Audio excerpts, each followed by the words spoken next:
Olá, o programa Trilha Social, o programa que fala o bem, faz o bem, divulga o bem, começa agora sempre, convidando você a fazer parte dessa grande ciranda de amor, de respeito, de cidadania, de olhar para o outro com empatia, com gentileza. Afinal de contas, a nossa vida aqui, ela é compartilhada. E nós precisamos cuidar uns dos outros com muito respeito, com muito carinho, e entender que as diferenças são positivas, porque com as diferenças nós aprendemos, né? Imagina se o mundo fosse de uma cor só. Que bom que existem várias pessoas de várias culturas, e o nosso Brasil abraça tantas culturas. E é uma união, né, de conhecimentos que nós vamos adquirindo durante a vida, né? Você já pensou quanto é importante guardar as nossas memórias, né? Aquilo que já passou de bom na tua família. Você já pensou em escrever um livro sobre a história da sua família? Será que você conhece a história da sua mãe, do seu pai? Você conhece a história dos seus avós, dos seus bisavós? Você sabe o nome deles? E seus trisavós? De onde é que eles vieram? Nós não temos uma cultura, nós não cultuamos muito os nossos antepassados, não sabemos de suas histórias. Então, muitas vezes, nós não sabemos de onde nós estamos vindo. E é tão importante a gente saber de onde a gente está vindo para saber aonde nós chegamos e o que nós podemos fazer para ir para o mais. O que nós podemos fazer diferente para sermos melhores, porque os nossos antepassados, eles também fizeram coisas boas, também cometeram erros, mas o que nós temos que focar? Aquilo que eles fizeram de bom e aprender. Nós não precisamos de cometer os mesmos erros, nós temos que aprender e ir para o mais, tentar coisas novas, novas experiências, olhar o mundo de outra forma. E a cultura é isso. Imagine que aqui no Brasil existem tantas culturas, você imagina você conhecer um pouco delas. A isso nós chamamos de acervo. O acervo da cultura de uma família, de tudo que se passou, o acervo com os ancestrais. Nós temos árvore genealógica, né? Quantas pessoas já fizeram sua árvore genealógica? Quantos sabem da sua história há 5, 6, 7 gerações passadas? E nós sabemos que quando nós fazemos um trabalho como esse, o número de pessoas que se relacionaram, né, de homens e mulheres que se relacionaram para que você viesse a existir, é muito grande. Se voltarmos 3 gerações, são mais de 4.800, 4.900 pessoas para chegar até você. Quanta história, quanto acervo a gente teria se todos tivessem guardado em livros. Nós poderíamos hoje saber como é que foi a minha família há 10 gerações passadas. E agora, o que é que nós conquistamos? O que é que eu, que agora estou aqui, né, viva, o que é que eu posso fazer para melhorar ainda mais, para que aqueles que vierem depois também contem a nossa história. E hoje nós estamos com uma pessoa aqui no nosso programa Trilha Social que ela entende bem disso, mas ela faz um trabalho para um acervo mais completo ainda, que é um acervo do patrimônio de documentos, né, do nosso estado. E ela vai falar um pouco sobre o que é isso. E eu deixo aqui uma reflexão também, né, sobre a questão dos livros, sobre você escrever um livro sobre a sua história, né, que o livro é uma extensão da nossa memória e também da nossa imaginação. Se nós não tivéssemos capacidade de imaginar, se nós não tivéssemos capacidade de sonhar, o mundo não ia mudar. E como é bom poder sonhar. Como é bom poder buscar sempre algo que possa melhorar a todos nós. Vilma Nóbrega, essa mulher também forte, eu conheço há muitos anos, já trabalhou na biblioteca pública, já fez parte do Prolê, ela tem um histórico assim, dentro do nosso estado, extremamente importante. O que você tem feito pela nossa cultura também. Vilma Nóbrega, prazer em te receber aqui. Prazer é todo meu. Eu agradeço o convite e estar aqui mais uma vez, né, falando dessa trajetória.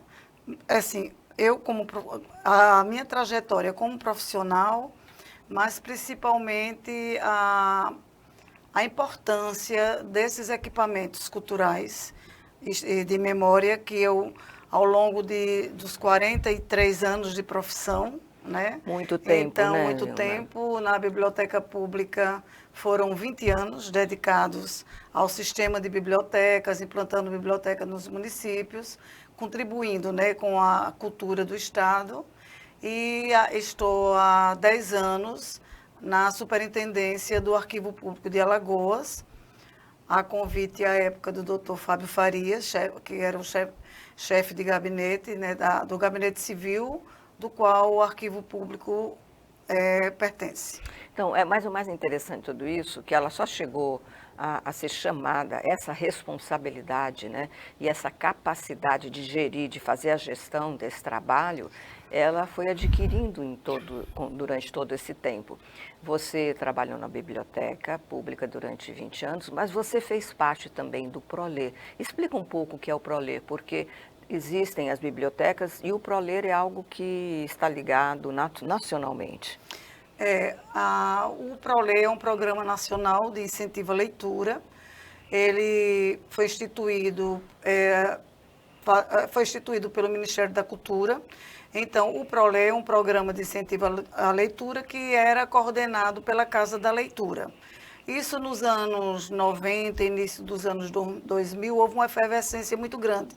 Você participava do comitê. Isso, eu participei Então, com muito orgulho. Pois é, foi eu diria, a Mira, que hoje está na coordenação da Biblioteca Pública do Estado, dá continuidade ao programa que, infelizmente, nacionalmente, ele já não vem acontecendo os encontros como nas épocas passadas. Então, quando nós fomos convidados para coordenar, eu diria, eu estava na direção da Biblioteca Pública e coordenava o sistema de bibliotecas. E aí, junto a um grupo pequeno, foi quando nós somamos você, a Lídia Bernardes, a Isabel, Mona Lisa, a Andréia, um grupo de profissionais bibliotecários, Fátima Maia. Então, um grupo de apaixonados pela leitura, nós constituímos o nosso comitê e começamos com um pequeno encontro, foi em 2001, e esse primeiro encontro com oficinas, participação de escritores renomados. Então, foi um movimento muito importante de estímulo à leitura, e houve 2 grandes encontros, à época que nós organizamos. Passamos por vários secretários, um deles, o Oswaldo Viegas, foi até onde nós ficamos, eu fiquei na gestão.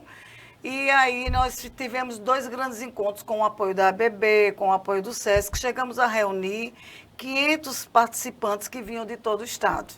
Então, foram momentos assim únicos, de uma efervescência muito grande, até que o comitê do Prolê, eu fui convidada a dirigir o Arquivo Público em março de 2015, eu estava com a coordenação do Prolê de Arapiraca, que era o comitê da região agreste, e a Maria Luísa Russo, uma grande parceira, já estava coordenando o Prolê aqui do estado.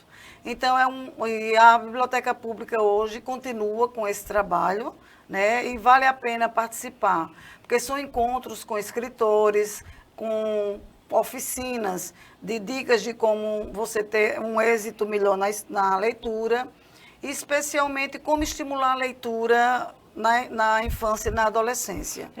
Nesse quesito, eu me lembro de um grande evento que foi a leitura desde o berço, porque assim, com pessoas que estudaram, fizeram pesquisas do que acontece e o mais importante, de quantas palavras a criança aprendia até determinada idade e a diferença de uma que era estimulada, onde você contava história enquanto ela não aprendia a ler, mas mostrando o livro, fazendo ela participar da história, e a capacidade que essa criança na fase adulta ela tinha de resolver e mediar os seus conflitos. Isso foi algo que me marcou profundamente. Então, nessa proposta do estímulo à leitura, desde a gravidez, né, nós criamos o projeto Mães Leitoras, costurando a leitura para crianças. Então, em uma das oficinas do Prolê, eu instiguei a Vânia Oliveira, nossa mestra do Patrimônio Vivo de Alagoas. Vânia, você vai fazer uma oficina costurando a leitura para criança. Mas, Vilma, mas eu vou fazer o quê? Eu digo, você vai, através da confecção de bonecos, de livrinhos de pano, vai orientar as mães, aos professores, aos que gostam, as pessoas que têm a arte de costurar, em confeccionar. Então, esse encontro foi na ABB, que a primeira oficina foi costurando a leitura para bebês. Então, foi constatado, nós trouxemos o coordenador do Instituto Alfa e Beto, que tem a cartilha que todo bebê tem que ler, que tem um guia de, se não me engano, são 42 livros que o bebê tem que ler até os 10 anos de idade, uma coisa assim. Então, tem as etapas. Então, era o projeto, a nossa ideia era que as mães, as famílias se conscientizassem de que a leitura se dá desde a gravidez. Ou seja, a partir do 4º mês de gravidez, a mãe conversa com o bebê, conta histórias e já é constatado cientificamente que aquela história que a mãe contava, aquela música que a mãe cantava, o bebê, ele desperta, ele demonstra, através de algumas reações, que ele lembra que aquilo ele já ouviu em algum lugar. E isso estimula a leitura para o resto da vida. É verdade, estimular a leitura é muito importante. Nós hoje temos, eu percebo, né, que o nosso público mais jovem, né, nas escolas eles não são muito estimulados a ler. Principalmente porque houve uma mudança de paradigma também, né, Vilma? Porque eu acho que a nossa época era a época da biblioteca mesmo, nós não tínhamos celular, nós não tínhamos internet, nós não tínhamos Instagram, nós não tínhamos Facebook, enfim. A nossa visita à biblioteca, às vezes era a Barça, né, que tinha tudo que você precisava para fazer suas pesquisas. Então, nós, de uma certa forma, nós éramos mais estimulados a ler. E a facilidade de você carregar na tua mão um celular que te informa sobre o mundo todo, a todo tempo, e muitas vezes coisas que não são tão favoráveis, né, para os nossos jovens e nem para a gente, porque o que tem coisas boas e ruins, né? E o que você me fala disso? Como é que você sente? E nós vamos falar do arquivo já, que agora que você está aqui, e antes disso eu quero aqui, como a gente falou da biblioteca, eu quero deixar também um abraço muito grande para você, Maria Luísa Russo, amiga de muitos anos e de trabalho também, também fiz parte, fomos parceiras, assim como Vilma.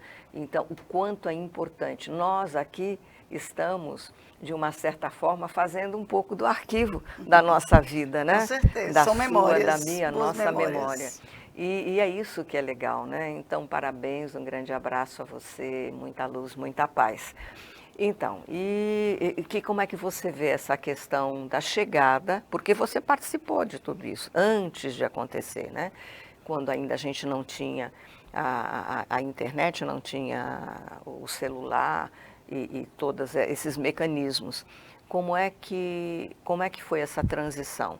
Diminuiu o número de pessoas na biblioteca? Olha, eu estou afastada há 10 anos do ambiente biblioteca, mas venho acompanhando a luta dos profissionais bibliotecários, dos que lidam com os espaços. Então, a biblioteca ela continua sendo um espaço importante. Mas desde quando, ainda em 2015, 2014, ou foi 2013, quando a Biblioteca Pública Estadual Graciliano Ramos foi reinaugurada, houve uma grande preocupação à época do governo, do secretário Viegas, a Maria Luísa era diretora à época, já contar com computadores com acesso à internet. Então, foi isso já início, era, né? foi o início. Então, a gente se preocupou em ter uma estação de computadores com acesso onde os sites, havia os sites que não poderiam ser consultados, já era uma restrição cuidado, no né? sentido do cuidado do que aquele pesquisador, do que aquele jovem iria consultar. Então, era um estímulo ao físico, ao livro físico, que, na minha opinião, ele jamais vai deixar de existir, né? E por mais que você tenha o Kindle na mão, você tenha um celular, você pegar um livro físico, o cheirinho do papel, É verdade. você deitar numa rede, levar para uma praia, sei lá, há um contexto totalmente diferente. Mas a juventude hoje, o estímulo tem que vir também de casa. Então, se a criança ou adolescente ele convive com pais que gostam de ler, eles jamais vão só ler através da internet. Então, a internet ela é uma ferramenta maravilhosa que estimula em todos os sentidos, mas é importante que os pais saibam orientar. Tá? Então, essa vigilância, que tem que ter essa vigilância, o que é que meu filho está vendo, o que é que meu filho está acessando. E se, para mim, ela é muito útil, depende daquilo que eu vou buscar. Então, orientar os jovens é muito importante. E tem uma coisa muito importante, que depois que a internet foi criada e chegou até o ponto que chegou hoje, nós sentimos que os nossos jovens, eles criaram uma ansiedade do imediatismo. Isso. Porque na internet você clica um botão, você vai saber o que está acontecendo no mundo. Na biblioteca você tem que procurar, vai lá, vai ver. Então, eles precisam de passar por essa experiência para sentir o cheirinho do livro. Né? Com certeza. E também para aprender a gostar. O audiolivro também tem sido uma ferramenta muito útil.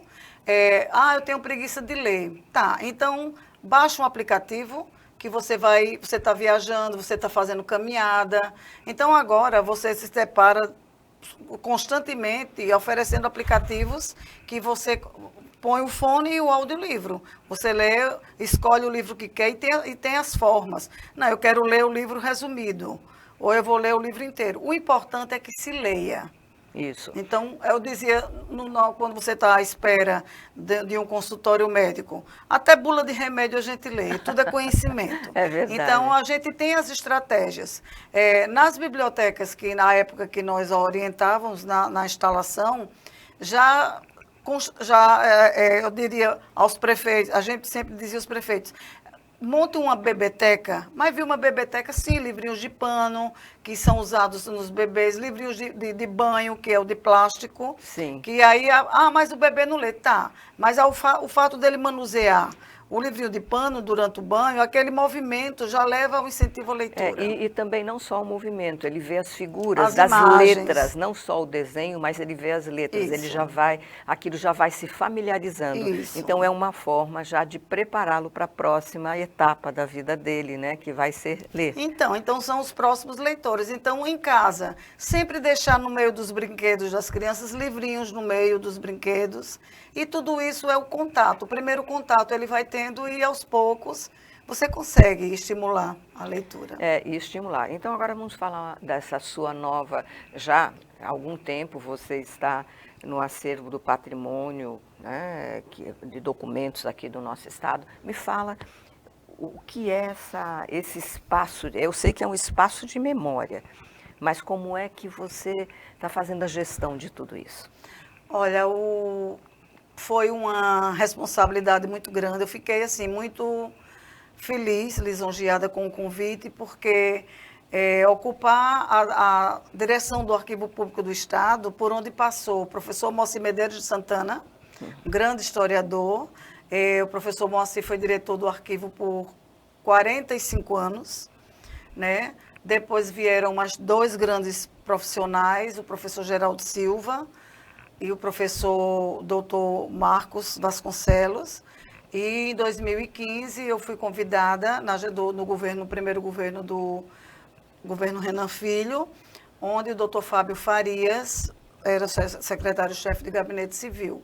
O arquivo público, ele não era para mim um órgão desconhecido, porque enquanto eu dirigia a Biblioteca Pública do Estado, nós dividíamos o mesmo prédio, o Palacete de Barão do Jaraguá, metade biblioteca pública, metade arquivo público.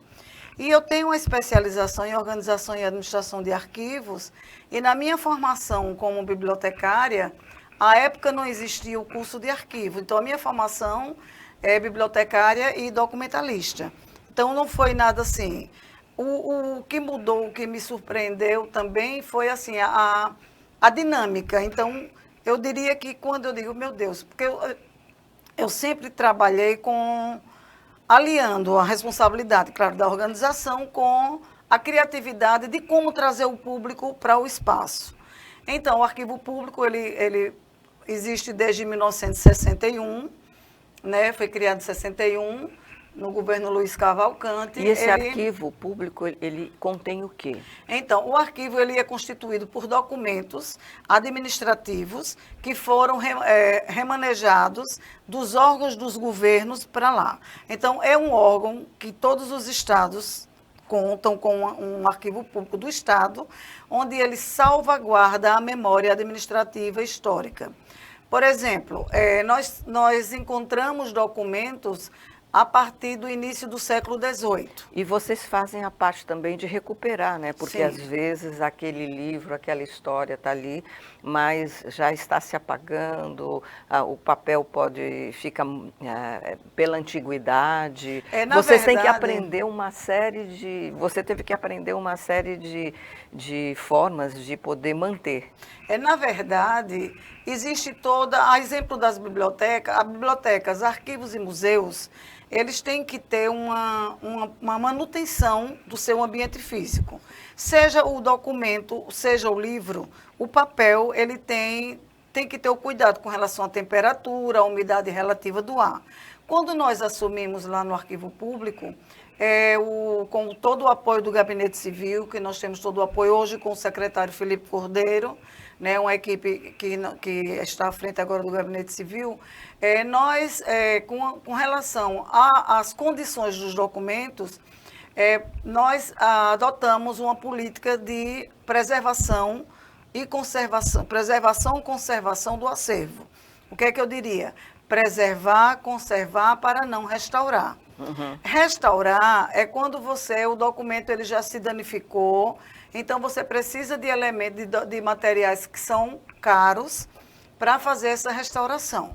Então, com o apoio da FAPEAL, eu quero aqui agradecer ao Dr. Fábio Guedes, ao professor Fábio Guedes, e parabenizar a FAPEAL pelos 35 anos, né, de fundação, que agora, esse mês, ele está completando dia 27. Então, com o apoio da FAPEAL, o Gabinete Civil, por meio do Arquivo Público, nós elaboramos um projeto de instalação do Laboratório de Conservação, Preservação e Restauro. Então, é um laboratório moderno, com equipamentos modernos. É o único, é o único arquivo do Nordeste que dispõe de um laboratório. Mas a gente não se preocupou somente com o laboratório, em ter os equipamentos. Nós adotamos uma política de conservação preventiva na instituição. Por exemplo, ninguém se alimenta nos ambientes onde tem documento. O servidor se alimenta na copa. Ninguém leva lanche, nada para os setores onde tem documentos. A gente chama o armazém, ou seja, a reserva técnica, quando os documentos são acondicionados, nós temos ar-condicionados que são a temperatura ambiente. Então, a umidade relativa do ar, ela é controlada nós temos o termohigrômetro, que a gente não deixa que a temperatura passe de 23 graus e que a umidade passe de 55 graus. 55 é isso, a umidade relativa do ar. Então, a gente monitora isso diariamente. Claro que nós vivemos numa região... ali, o Arquivo Público, para quem não conhece, fica no Jaraguá, em frente à administração do porto. Então, o seu acervo é constituído por documentos. Nós temos uma coleção maravilhosa e raríssima, única coleção em negativos em vidro do fotógrafo Luiz Lavenere. Nós contamos com um acervo fotográfico do antigo Jornal de Alagoas, quando foi extinto, o material foi para lá, e todo esse acervo fotográfico, e documentos que não encontramos, documentos raríssimos, por exemplo, cartas de alforria. Falar em cartas de alforria, eu estou sabendo que vocês vão participar da Bienal, e a Bienal desse ano é Brasil e África. E como é que vai ser a participação do acervo, né? Como é que vocês vão levar as cartas de alforria? Eu fiquei sabendo, fiquei não encantada. As cartas de alforria, sim, porque estava libertando os escravos quando isso começou. É levar a história, né? Nós, desde 2015, nós participamos das edições das Bienais. Então, cada ano, a gente busca levar para que uma amostra da riqueza do acervo do arquivo. Então, por exemplo, em 2017, foram os 200 anos de Alagoas. Então, nós levamos de forma lúdica, mostrando um pouco do nosso acervo. Esse ano, com o tema, como a Bienal vai homenagear os países africanos de língua portuguesa, nós faremos uma amostra, vou dar só uma dicasinha do que nós vamos apresentar. Então, nós vamos utilizar os elementos utilizados na Bienal, por exemplo, as dricas, que as pessoas... O que é a drica? Vocês vão ver no nosso estande. Né? O que significa dricas? Que eram os elementos usados e são muito usados. A gente vê nos lugares, mas não tem nem ideia de que aquilo significava isso. Nós vamos mostrar um pouco o tema do nosso estande será Alagoas, Brasil, África. Então, a presença do negro em Alagoas, mas não só aquele negro sofrido, mas sim as vitórias. As vitórias e a contribuição que ele dá para a cultura. A contribuição para a cultura. Então, quais são as comidas que nós consumimos em Alagoas, no Brasil em Alagoas, que veio dessa origem africana? Alguns costumes, algum vocabulários que nós falamos e não sabemos que ele tinha uma origem africana, né? Fotografias raríssimas do negro. Então, tem muitas fotos maravilhosas do acervo do Luiz Lavenere, que foi do início da década de 30, que tem o negro, o sapateiro. Então, vocês vão ver a riqueza. Então, tudo isso será exposto para que, desde o pequenininho, a criança, como o adulto, o doutor, ele tenha esse acesso e se sinta instigado em pesquisar no arquivo público. E também muitos vão ter contato pela primeira vez com o acervo, né? E também vocês são referência nacional em projeto de educação patrimonial. Vocês fazem um trabalho de educação, levando as crianças às escolas, fazendo um encontro de pessoas para mostrar o que é feito e também instigando a fazer alguma coisa dentro desse trabalho. Como é que é isso? Então, o arquivo público, para muitos, para quem não conhece, são documentos velhos lá que não, apenas guarda documento e preserva. Então, na verdade, eu diria que é assim, uma grande caixa de surpresas, né? Então, para aproximar o público, a sociedade alagoana, desse acervo maravilhoso, então a gente trabalha com a disseminação desse acervo. Como? Nós criamos o projeto Chá de Memória, onde nós chegamos a um projeto mensal.